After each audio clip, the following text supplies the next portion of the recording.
friends, and welcome to another episode of Kirby Russia, which I hope will be fantastic. But it should be, because they all are. Anyways, today we have Leonid Gogol, who is with us, who I just met at a big gathering of Dutch people who want to move to Russia. But Leonid, judging by your first name and last name, you are not Dutch. But we did have a very interesting conversation together during that meeting about farming and sanctions and all that other stuff. So that's what I want to talk to you about today. So first off, you told me that the sanctions really haven't had too much of an effect on Russian farming, which is kind of surprising. I would think that'd be the first thing to get attacked. Why? Don't think that sanctions are the good or they are not. We have sanctions till 2014. And we had time to prepare. We had time to invent or to find new ways for our traders to supply machines, seeds, a kind of feed additives. So it was almost 8 years. So we were ready. Yeah. So when we met. But one thing, Leonid, I have to point out is you say we and planning, but remember, Russia is not the Soviet Union. Isn't most farming done by the private sector and people who have, private businesses? They're not part of some grand plan, or are they? Yeah, but talking about the equipment, let's start from the equipment necessary for the soil treatment. This is the base. First of all, you need tractors of the high class, like 8 class. We had about 40% of this power technique imported to Russia from Canada, United States, and partly from Europe. Because of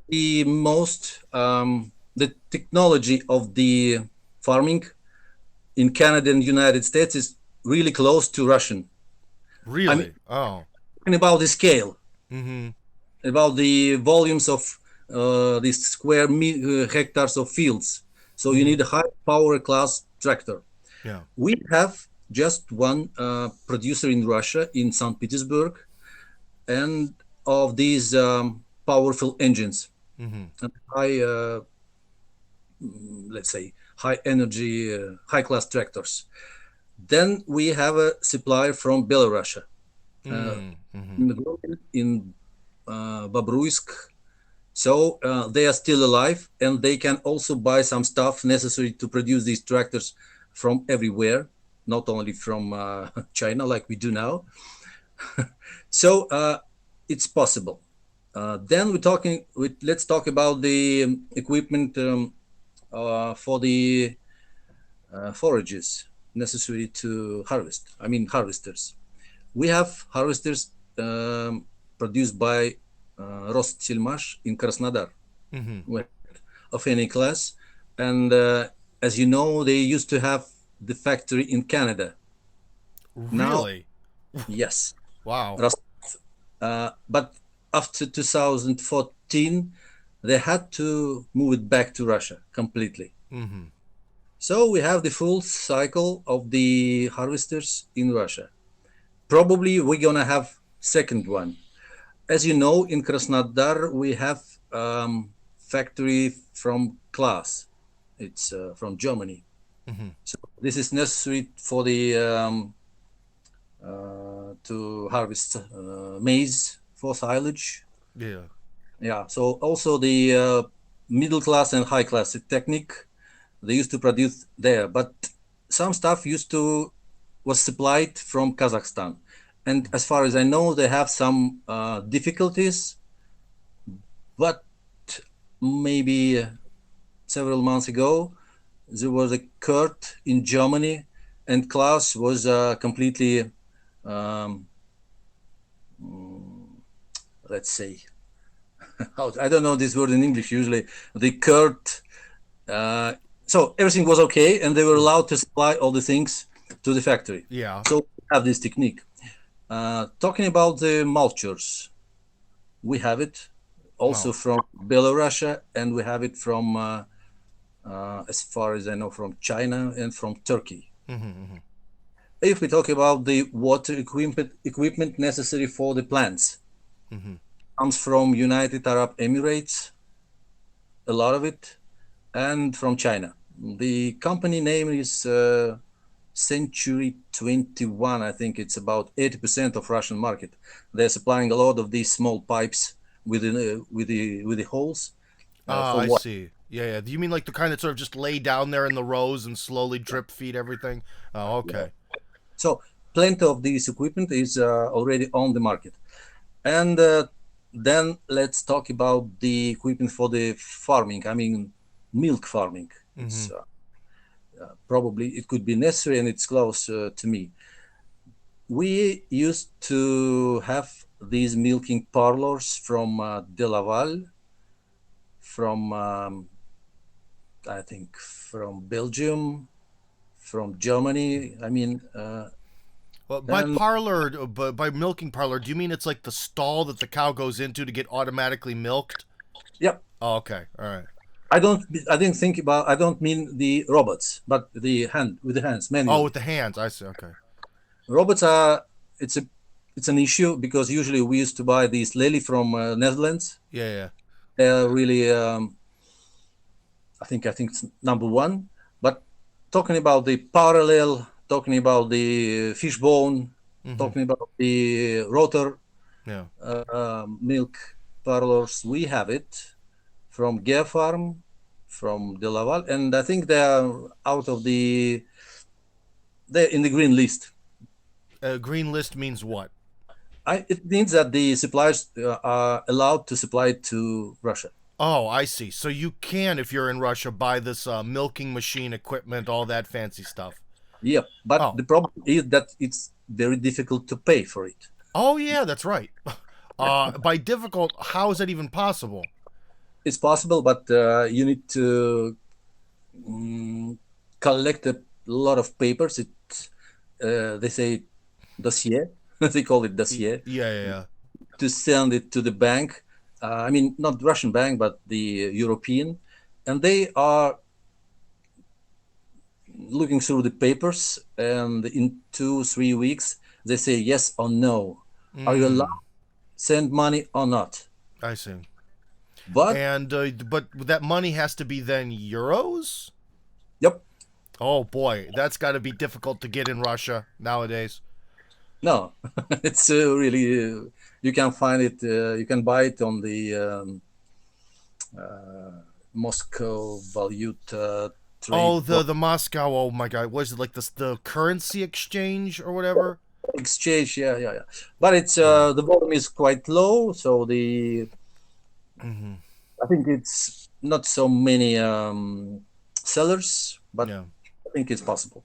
Then it's also an opportunity to do the payment probably in China currency, Mm-hmm. but that's the same because the receiver, the bank in the Europe, they are also checking all the accounts. Never mind, it's in euros or in yuan or ASEAN.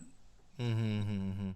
But the main thing, for example, yesterday I had a request from the company in Kursk.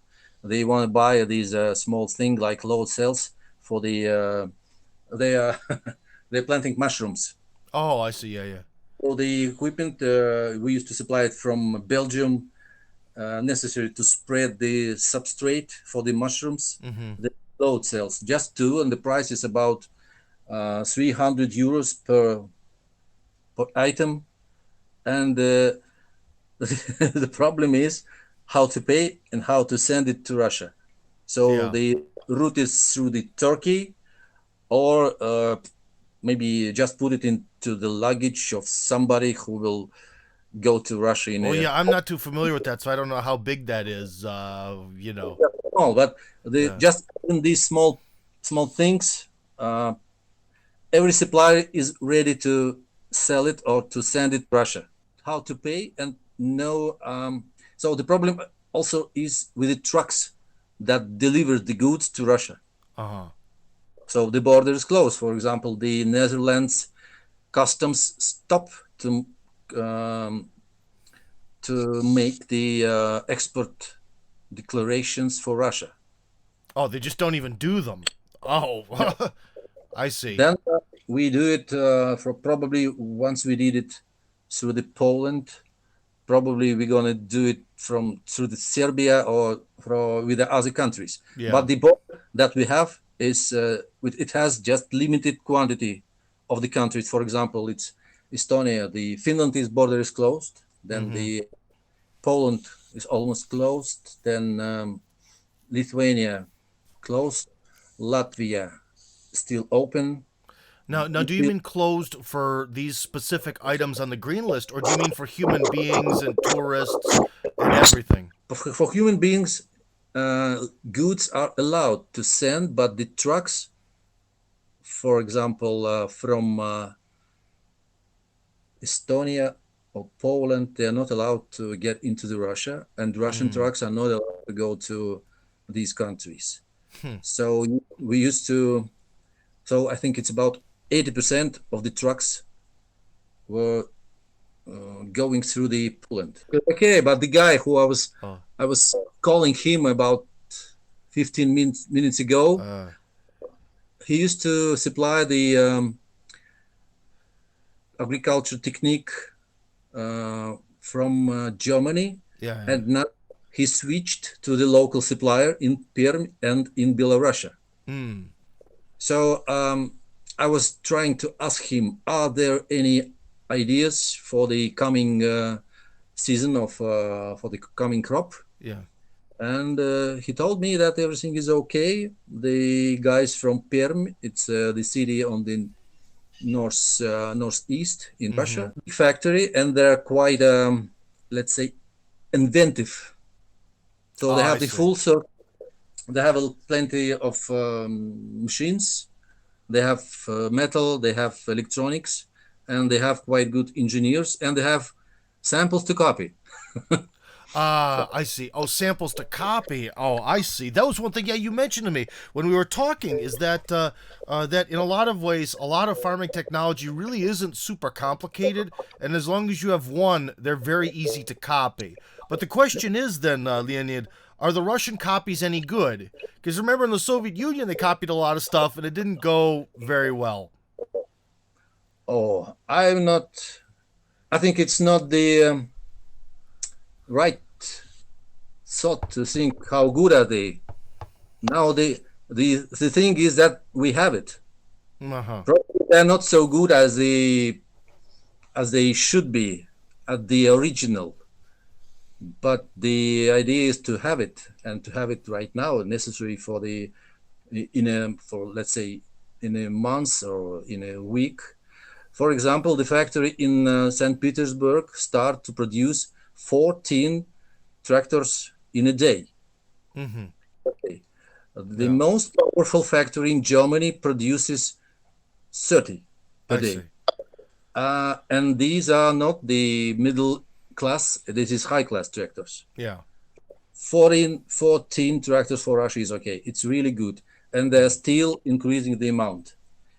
Oh, I see. Yeah. Well, if you think about it, it's one country, and how many people need a very high level, like powerful? 14 a day is probably good enough. But are you trying to imply that maybe demand is still greater than their production? Yeah. That these. Talking about the tractors, the necessary, there is a number, for example, how many horsepowers per hectare you need. Really in Canada and United States, you have 6 or 7 horsepower per hectare. Okay. In Belarus, used from 3.5 to 4. In Russia, we have, I think, less than 3. Oh. We still need some more tractors. I see.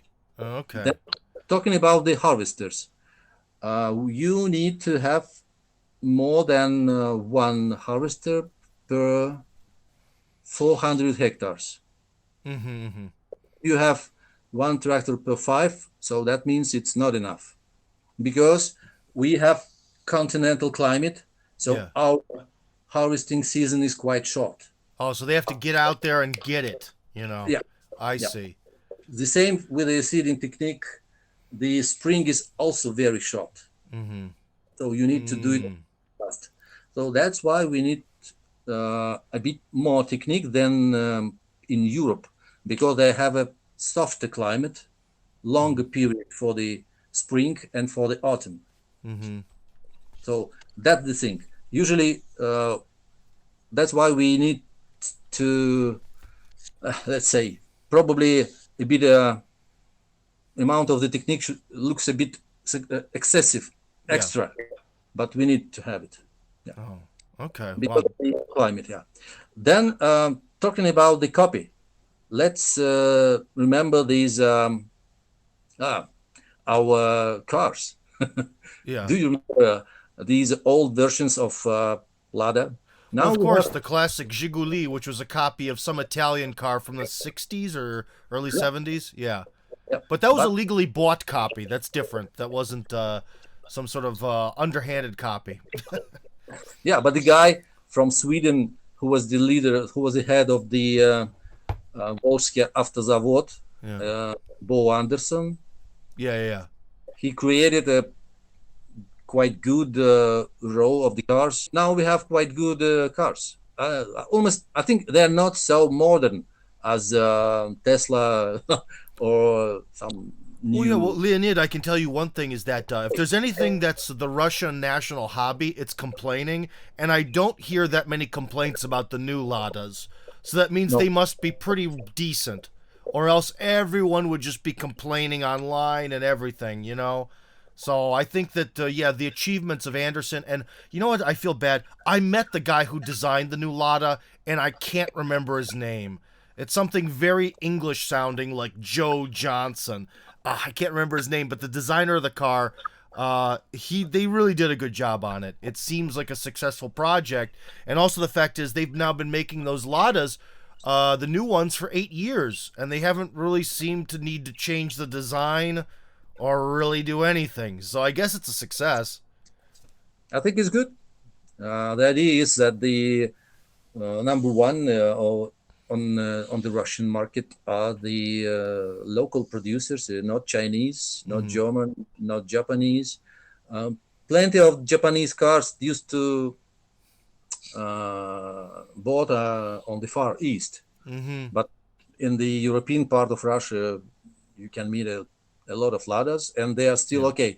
Talking about these, let's say, crossovers, we still have it from Mm-hmm. Lada. We have it, but unfortunately, we have just one producer. Well, you Probably mean of like sedans, yeah? Because if you go in, then there's UAZ, makes trucks and stuff. If someone wants to have a family truck, that's another issue. But we're also seeing the rise of the now sort of half Russian, half Chinese enterprises. Much like my absolutely fantastic BQ telephone, Russian brains, Chinese hands, the heating system in my wonderful home, which is Balu, which is also like a Russian Chinese thing, but I think the actual factory is still in Russia. But we're seeing a lot of that. And now the revival of the Moskvich car brand is also one of those things where it's like a Chinese designed car, but they make it here. So it's kind of also at some points hard to tell just how many cars are Russian anymore and how many are not. who knows? But I do know the Moskvich cars are a little bit more expensive for being like a Chinese copy. 2 million rubles, especially when the Ladas cost like 1 million rubles. That was kind of a weird decision. I'll put it that way, but I don't know. We'll see. Better have the car. Better have a kind of a car, any car, than have a horse or like well, that. yeah, well, especially for Russia, that's one thing. Although I think public transportation in Russia is pretty good. Still, if you're gonna live like a rural lifestyle in Russia, it's a very car country. I think it in that ways Russia is very much more like the United States than say Holland or something. But anyways, Leonid, I kind of then wanted to ask you is I alluded to this big meeting we were at for Dutch people to come to Russia. Why were you at that meeting? Are you trying to kind of maybe help Dutch farmers come here? Because apparently all the Dutch people that I know confirmed that the government there really does want to close 70 to 90% of their farms because there's too much nitrogen in the soil. So maybe first off, as someone who knows what they're talking about, how dangerous is nitrogen in the soil? Let's talk about that first. Do you happen to know? Nitrogen in the soil. I mean, let's think about the cows. The Yeah. most the most thing that they produce is manure, Yeah. 50 kilos per day. Uh-huh. So you should be aware, and when you start a farming, you know that the main thing you which you have in your brain every day is manure. Okay. So you need to remove it every day. So uh, Europe is overcrowded. It's Uh-huh. about 700 millions people live there. Yeah. Yeah. Uh, if you look at the Netherlands, about 18 million people live there. It's quite small country. Well, yes, it's smaller than almost all the regions of Russia. In fact, it might be smaller than all of them. Yeah. So yeah.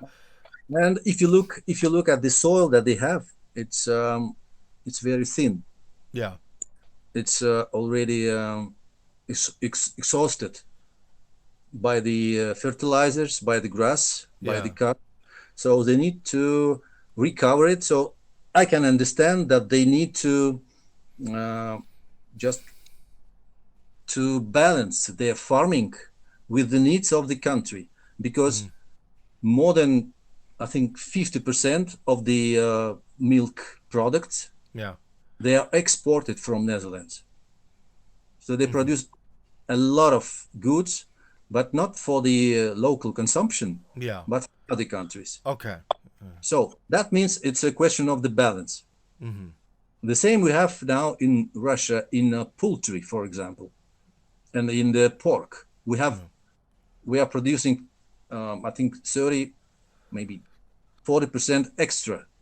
Mm-hmm. So our consumption is quite stable, and now we start to export a lot of to China, to other countries.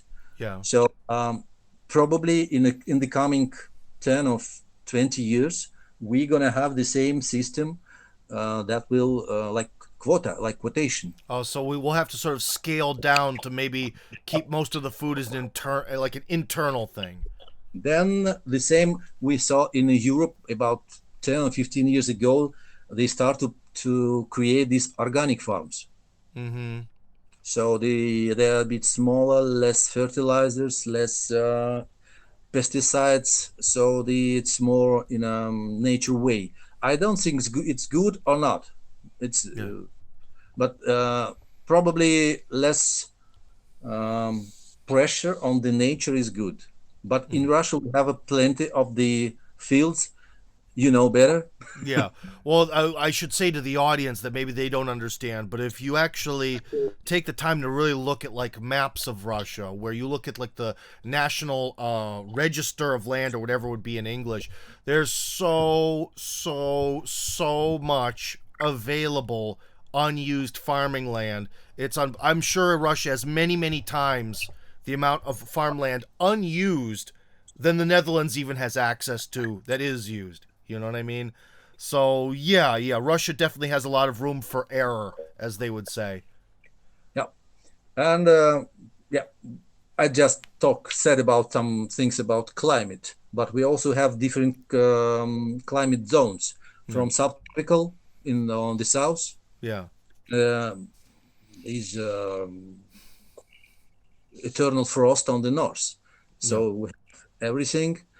But if you look at the map, the north border of United States, it's on the at the same altitude, yeah, Yeah. like Volgograd. Well, yeah, that's one thing people forget. I forget which Alaskan city it is, whether it's Anchorage or Juneau. I think Moscow is even with Anchorage, Alaska, which always surprises people, and that kind of shows why it's so cold here. So yeah, the United States is actually quite south compared to a lot of Europe. So Yeah, very good for America, which is also one of these frustrating things, Leonid, when I hear all these stories about this GMO nonsense and how their big companies always trying to crush these local farmers. It's so frustrating because really the United States has like the absolute best situation in the world for farming, and yet corporate greed and government ineptitude ruins the whole thing. Much like kind of happened during the Soviet Union in Russia. Russia's also probably the number 2 best spot for all of this, the Soviet Union, anyways. And yet, communism didn't help very much. GMO is not an issue for me. Yeah. I don't think you remember. In the 90s, in the early 90s, we had these first tomatoes Yeah. that produced with the special gene expression technique. Yeah. So they add this gene from the I don't remember, from the frog or from the lizard. So the skin of the tomato became a bit harder, Yeah. and that tomatoes had a higher price, Mm-hmm. and they had the small table, GMO tomatoes. Mm-hmm. That an advantage in the Yeah. beginning. So almost everybody has forgotten that the fruits, tomatoes, maybe almost half of them were lost in storage during the storage and transportation. Mm-hmm. So GMO helps to decrease the level of the waste. Well, but the scary thing is that we don't know what that's going to do to us over time, because human beings know the effect of eating tomatoes generation upon generation. Of course, we all know that due to selection and, the fact that tomatoes go through sort of a life cycle once every year, tomatoes have changed a lot. Okay, I understand that since they were discovered in the New World by Europeans. But, I think the GMO thing is we're just more scared about what's going to happen to us as we're eating this kind of change stuff. Will it change us? That's where the fear comes from, Nothing comes with the fish. When we eat fish, we do not become fish. We do No. not have jabra. Well, but with fish is a bad example, because there's a lot of rumors that a lot of mercury is sort of leaked into the water, and then the fish sort of absorb the mercury, and our bodies do not deal well with mercury at all. So, like, that's kind of an example. You have this sort of like, what would it be, like a trace amount of something starts to kind of build up in your body. So, Yeah, 80% of the people in the world that were dead, they have eaten cucumbers. Oh, well, you mean, is it how provable is a lot of this stuff? Oh, that's another question. You're not talking to Dr. Science here. It's not like I'm doing autopsies on bodies to figure out just what killed someone, but yeah. But if you look at the back to the history, when that was the time when the millions of Irish people came to United States, Yeah. when the all harvest of the potato were lost Yeah. because of the phytophthora. Oh, So, yeah. Oh, well, then, Leonid, I think we might be talking about how we're sort of going through these sort of phases of problems. So the first phase that our medieval ancestors had was that a lot of things just sometimes didn't grow, and if the crop doesn't grow, you die. Well, industrial foods kind of solved that problem. But now that we solved that problem, we have the new problem of we're kind of all fat, and we're getting a lot of maybe not the proper nutrients. And I think so the problem is it's like we want to keep this solution, but we want to fix this next problem and go on to kind of the next phase. So that's where the challenge is. yeah. That's the circle of life. You solve one problem, then you meet another one. Well, So yeah. it's Well, okay. just like what you mentioned with the Dutch farming, they solved the problem of being able to produce enough food to export it, but now they're gonna face some sort of collapse because they're destroying the soil. But do you Yeah. think that it's that here? Let me ask you, as someone who really knows what they're talking about. Now, this problem in the Netherlands that you described as a real problem. Do you think that the government solution to shut down 70 to 90% of farms is a fair solution? Is that a reasonable, logical solution? Or is that some sort of wacko, crazy Green Party madness? No, it's yeah. You cannot. It's not the question of the nitrogen in the soil. It's a question of the nitrogen in the water that comes from the soil. Okay. And the fish and the water became dirty. Yeah. So a lot of green alga, Yeah, algae. Yeah. leaf became start to grow in the water. So that's the question of the nitrogen in the soil. It's not about the cows. It's not about the soil. It's about the water. So the water became not so clean for the human consumption. For the No. just to live near. So they have a lot of rains, and the nitrogen from the soil comes to the water. I think that's the question. So, but what do you think would be a potential answer to that problem? I don't know. Probably to move to Russia. Oh, that's the simple one. I just like to remember that maybe 4 or 6 years ago I was invited to the meeting of the guys from Mexico. Yeah, They were trying to move to Russia, and the problem is that Colorado River that comes from United States to Mexico yeah. became very low. So it's not enough water for the fields. Mm. And every year, the level of the river became lower and lower. So they don't want to wait until the end. Until it goes down to zero. Yep. So and in the total amount of the water, it's about 2 meters of the water level. They spread it over the fields of the American farmers. So water is the question. It will become the question for the coming 20 years.